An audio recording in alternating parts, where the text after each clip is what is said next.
Hello, hello, good morning mga palangga. Ari naman si Ilongga nagapanghalay sang nilabhan sa rooftop kay nang laba si amo. Kay siling ko manglaba ka amo kay para pagka alabot sang ed wala na ta sang mga lago nga ilabhan las pamisaron. Na mo naging palaban ko sa iya.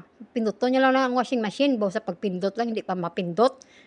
No nang pulos ang kamot niya na kung hindi pagpindutan ng washing machine. Grabe gani mag buyayaw sa amo na singgit-singgit pero pag pindot sa washing machine nagpakabalo na ano nga anong pulos ang kamot siya na. Mapuslan lang ang baba pero ang kamot hindi napuslan, ay katunto. Ay ambot sa inyo da amo na yung obra ko ay nanghalay ako kay para pagkatapos ko ni panghalay madiretso na ako sa kusina kay maluto na kami ni amo kay para wala na kami pamisaron nga obra. Luto na lang karon nga magpapanghimos tapos dayon, te. Amo ning obra sa Middle East kung gusto niyo nga mag-abroad paminsaraw niyo na isang 1,000,000% ang inyong, nga pagkadtuan diri kay kabudlay isang obra diri sa Middle East, baw Diyos ko po.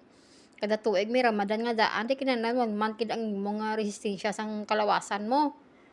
Kung ari ka diri sa Middle East pero kung sa iban nga lugar wala man niyang Ramadan, diri lang, te.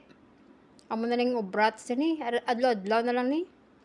Way pauway diri sa Middle East siya, kabudlay sang obra diri kakapoy. Pero sige lang kay may pamilya ta kinahanglan adya lang, 'di ba?